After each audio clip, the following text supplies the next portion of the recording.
حضرات تمام لوگ جانتے ہیں، میڈیا کا زمانہ ہے، دنیا مٹھی میں اس وقت ہے، سارے لوگ جانتے ہیں کہ فلسطین کے مسلمانوں کی صورتحال کیا ہے۔ اگر اسلام سے پوچھیں گے اس صورتحال میں مسلمان کے لیے حکم کیا ہے، ٹھیک، تو بالکل کلیئر صاف حکم ہے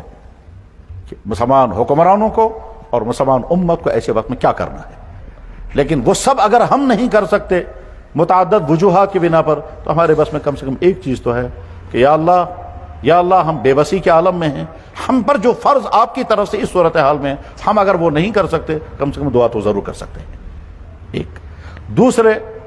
جو امت کا بہت بڑا المیہ ہے، وہ المیہ یہ ہے کہ امت کے گردنوں پر جو لوگ سوار ہیں وہ تمام کے تمام ایمانی غیرت سے یا تو مکمل محروم ہو چکے ہیں،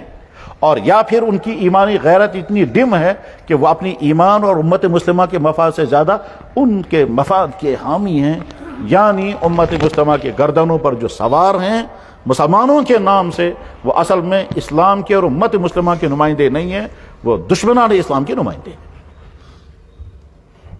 اس لیے کفر تو کفر کی مدد کے لیے پہنچ رہا ہے، اور ایمان کی مدد کرنے کے لیے ایمان مدد تو خدا ان کی زبان بھی کھلنے کو تیار ہے۔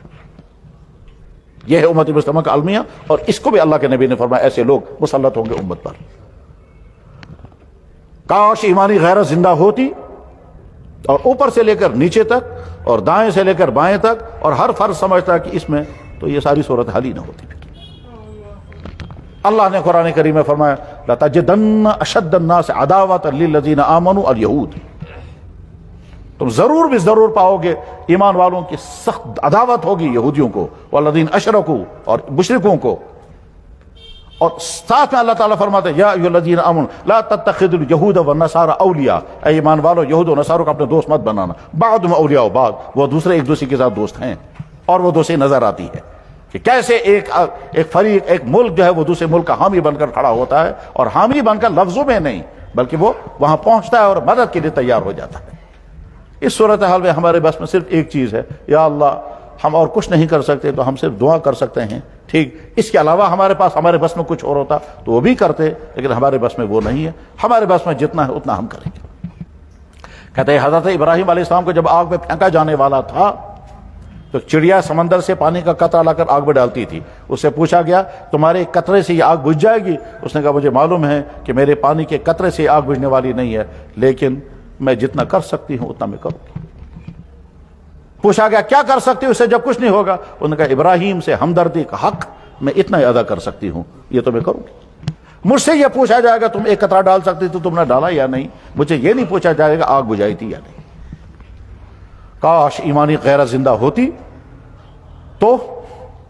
جس مسجد اقصیٰ کا تذکرہ قرآن کریم میں، جس مسجد اقصیٰ سے اللہ کے نبی علیہ السلام نے معراج کی تھی، جس مسجد اقصیٰ میں اسلامی آثار موجود ہیں، وہ مقصد کا اتباع حال نہ ہوتا۔ اور آج کا میڈیا